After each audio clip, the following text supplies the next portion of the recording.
All the banks that made billions from Let the black record slavery. reflect that not one bank has proposed an atonement plan. Let's move to another area quickly. I don't perceive either of you to be, any of you to be a person of color. Have you self-identified as a person of color? Raise your hand. Not one person raises a hand. In the next 10 years, will there be a person of color to head your institution? If so, raise your hand. Let truest, I think. Only one person Thank you. raised I their yield hand. back. The racism. Thank you very raised hand. much. The gentleman from Kentucky, Mr. Barr, is now recognized for 5 minutes. Pursuant to a request that we made and acquisitions over a course of 210 years that is lengthy and complex, but didn't give us a detailed report. Staff has asked for more information, hasn't received it to this date. More to be said on that at a later time. Bank of America, assets of approximately $244 trillion. A predecessor bank secured a mortgage with real and personal property. The borrower's property included 13 enslaved people. A predecessor bank agreed to a $10,000 mortgage to U.S. Secretary of State John Forsyth with 40 enslaved people as collateral. J.P. Morgan Chase, assets of approximately $3.38 trillion. Predecessor banks accepted 13,000 enslaved people as collateral for loans, came into possession of 1,250 enslaved people from defaults on loans. In the case of J.P. Morgan Chase, there has been an apology publicly made and an announcement of $5 million scholarship, which amounts to about $384.61 per enslaved person. These scholarships went to persons in Louisiana. I have a question for you, each of you. Question is this: if you believe your bank has done enough to atone for your involvement with slavery, kindly raise a hand into the air. Let the record reflect that no hand has been raised. Next question: will you publicly publish an atonement plan or on or before your next appearance before the committee? An atonement plan. You've indicated that you've not done enough. Will you publish an atonement plan on or before your next visit? If so, raise your dollars. Provided a chart of mergers pursuant to a request that we made and acquisitions over a course of 210 years that is lengthy and complex, but didn't give us a detailed report. Staff has asked for more information, hasn't received it to this date. More to be said on that at a later time. Bank of America, assets of approximately $244 trillion. A predecessor bank secured a mortgage with real and personal property. The borrower's property included 13 enslaved people. A predecessor bank agreed to a $10,000 mortgage to U.S. Secretary of State John Forsyth with 40 enslaved people as collateral. J.P. Morgan Chase, assets of approximately $3.38 trillion. Predecessor banks accepted 13,000 enslaved people as collateral for loans, came into possession of 1,250 enslaved people from defaults on loans. In the case of J.P. Morgan Chase, there has been an apology publicly made and an announcement of $5 million scholarship in financing slavery. Truist Financial Corporation has assets of approximately $532 billion. 5 predecessor institutions engaged in financing slavery. PNC, Financial Services Corporation, assets of approximately $534 billion. A predecessor loaned $135,000 to a railroad company that used slave labor in 1852. U.S. Bancorp, assets of approximately $582 billion. A predecessor institution made a loan secured by enslaved people. Wells Fargo, assets of approximately $1.71 trillion. Predecessor bank accepted enslaved people as collateral in at least 24 transactions, took temporary possession of enslaved people from defaults on loans. Conducted business with the Confederacy. Citicorp, assets of approximately $1.72 trillion. Provided a chart of mergers. Modern companies' ties to slavery, Part 1. You may have heard people say we can't have reparations because no one today was ever enslaved and no one today ever enslaved anyone. But all these companies right here profited from slavery and human trafficking. Bank of America's predecessors, Boatman Savings and Southern Bank of St. Louis, all had ties to enslavement. As did another one of their predecessors, Bank of Metropolis, who used enslaved people as collateral. J.P. Morgan Chase admitted that between 1831 and 1865, their company accepted about 13,000 enslaved people as collateral. When plantation owners defaulted on their loans, their company wound up enslaving about 1,300 individuals. New York Life Insurance Company has always been in the insurance business. Of the company's first 1,000 insurance policies that they sold, 339 of them were on enslaved individuals. Founded in 1818, Brown Brothers is one of the oldest, if not the oldest and largest investment firm in the United States. They made most of their money, if not all of it, from investing in the slave trade, slavery, and the textile industry, which provided for enslavement. Wells Fargo purchased Wachovia. Wachovia's predecessors were heavily involved in the slave trade. Not only did they invest and use enslaved people as collateral, they also owned enslaved people. I mean, the bank itself owned people. Like most banks in the 18th and 19th century, the Rothschild Bank accepted enslaved people as collateral. While the Rothschilds may have been involved in anti-slavery societies, they also helped organize compensated emancipation in the United Kingdom, which meant enslavers were paid so that they would free their enslaved people. Barclays of London were not only involved in the slave trade, but also received enslaved people as compensation. All these companies have admitted they were involved in human trafficking and slavery. Most of them have issued an apology. And then they didn't do anything else. We don't want your hollow words. Just give us the money. White people benefit from their ancestors being slaves, all right? Wealth, generational wealth being passed down.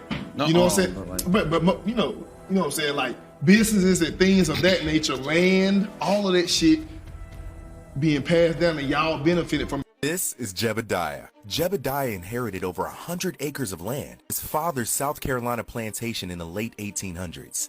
He was able to use the money from that land to buy 100 more acres. In the mid-1950s, passed the land down to his son, Mark, who then sold the land for $5 million.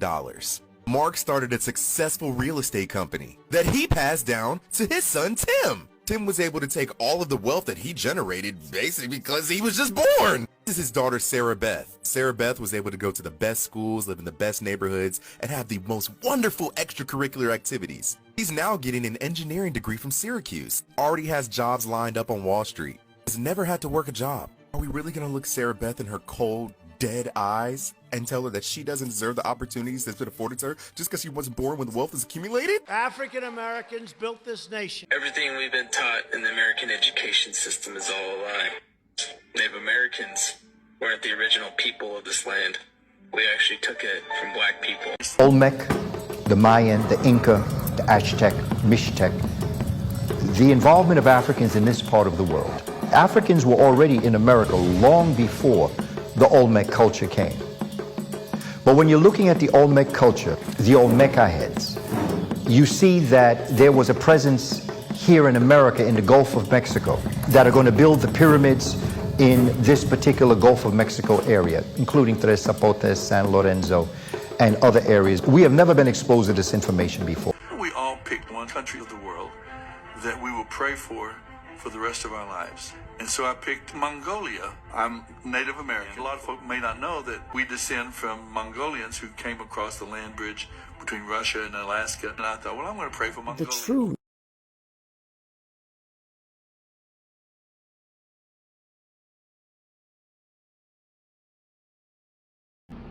Are any of you aware that we did this to Japanese Americans, Italian Americans, indigenous tribes?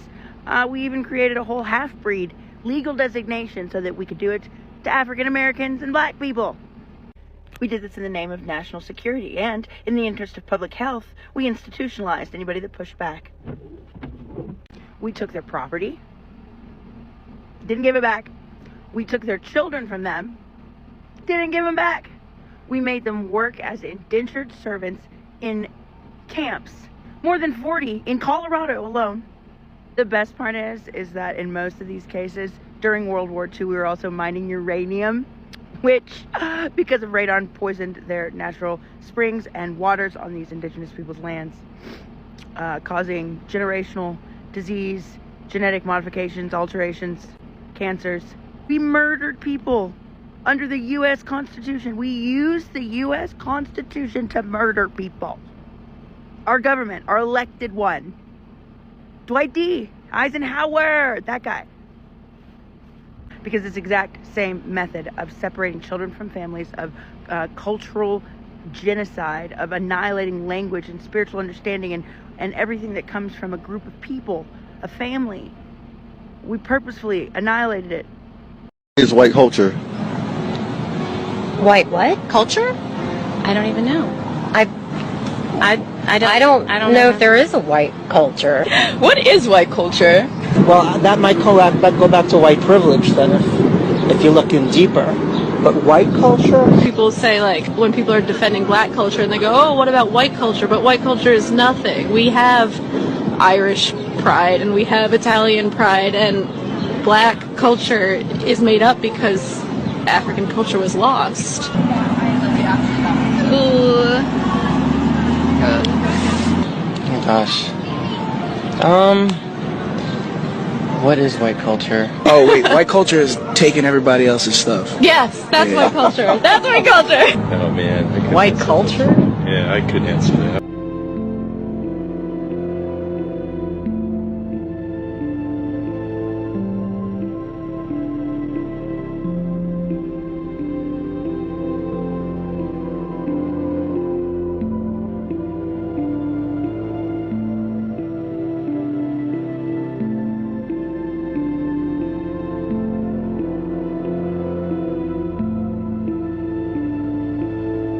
Let me make sure I have this right. DeSantis wants to teach our children in public school that enslaved people personally benefited from slavery. His Board of Education just added this as a standard. So the same way a math teacher is required to teach multiplication, a social studies teacher will now be required to teach children that enslaved people benefited from slavery. And before you say, oh, it's fake news, it's taken out of context, this is from the Florida Department of Education.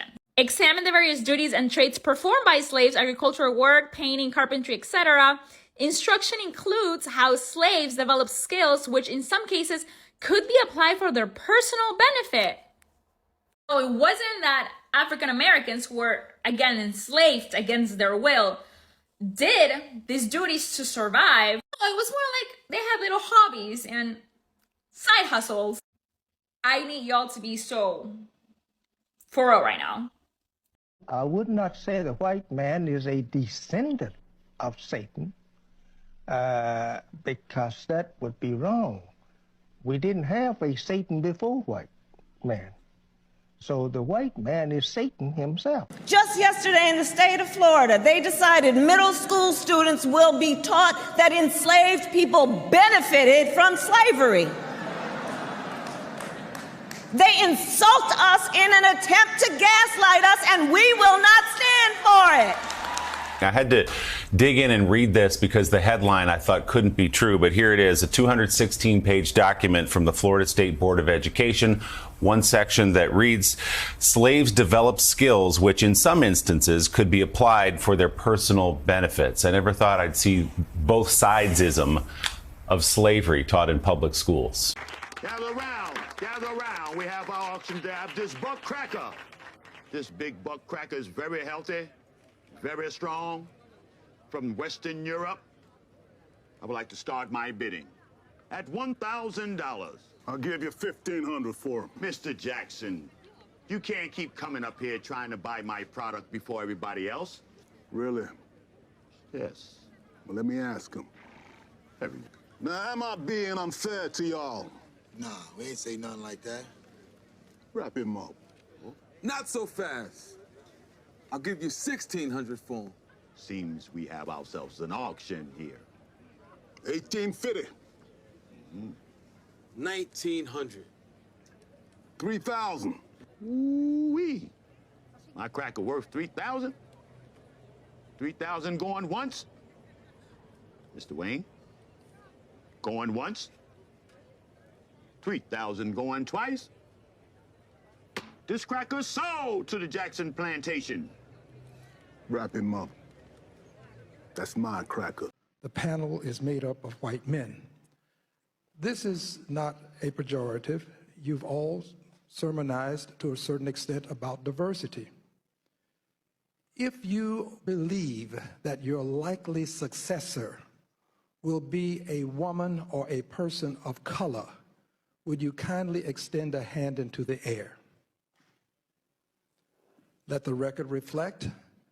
For fear that you may not hear me, just raise your hand now so that I'll know you're there. Raise your hand, please. All of you, sir, apparently you don't hear me over on the end. Would you kindly extend a hand into the air if you can hear me?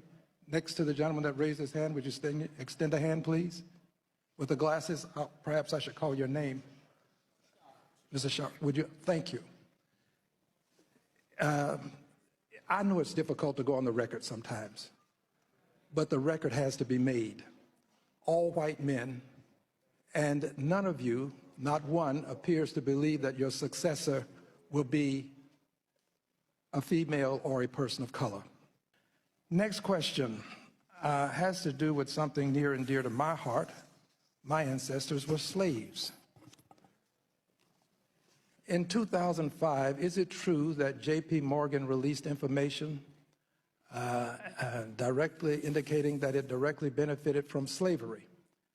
Would the representative from J.P. Morgan respond? I do believe that in 2005 we made a report about potential transactions that involved slavery between J.P. Morgan or its heritage companies back in the 1800s. In fact, there was an indication, I believe, that you accepted loans against slaves as collateral. True? I believe that to be true, yes. For edification purposes, have any of the other banks compiled a study as to whether or not you have benefited from slavery? If so, raise your hand, please. Let the record reflect that none have raised a hand. So the white man is Satan himself. The ones that are secretly racist. Instead of helping, you will drive them to work harder. Instead of jumping in and helping, you will drive them to work harder. And there's this delight within the grimace on your face. This is the same thing your nothing-ass ancestors, your psychopathic-ass ancestors used to do in the cotton fields on the plantations. Would stand there lazy ass up just like y'all, talking to a certain branch of y'all, so if it don't apply, sit your ass down and shut your ass up. So you would do the exact same thing your sorry ass, nothing-ass, psychotic, twisted, mentally deranged, semi-retarded ass ancestors would do. Just stand up and look. Don't do shit. Don't even participate in helping. And y'all think this is the way it's supposed to be. I'm dealing with psychopaths here, mass murderers. People like Jeffrey Dahmer is just a reflection of y'all ancestors, okay? So I don't know why everybody was going crazy over Dahmer, you know? He's just a reflection of y'all nothing-ass ancestors. A lot of us white people have misunderstood. Perhaps you can explain it to me. He said that white men are devils. Yes. What does he mean by that? He means just what he said. The deeds and the works of the man. He says the American devils. The lynching, the killing, cutting the black people's private out, sticking it in the mouth is what they did to us. Got a book called 100 Years of Lynching written by white men. Taking black women who was 4 months pregnant, they took us for years and hung us up with the feet and stuck a dagger in the stomach and ripped it and pulled the unborn baby out just to put fear in other slaves. They tied up black people to horses and 2 horses and pulled his arms out and pulled his legs out. Lemonade trains with white children and white people of America used to come and watch them tie up 10 or 15 black men and pour gasoline on them and burn them, watch them burn alive. They took us and hung us up with trees and shot us with bullets. They took and cut a hand off and gave it to the little boy and they took the leg off. And this is worse than the devil. All right, but see, the devil, the preacher in the church taught us that the devil was up under the ground. Right. And he'll wait till he died before he burn us up. This white devil in America was worse because he burned us while we was alive. He didn't wait till we died.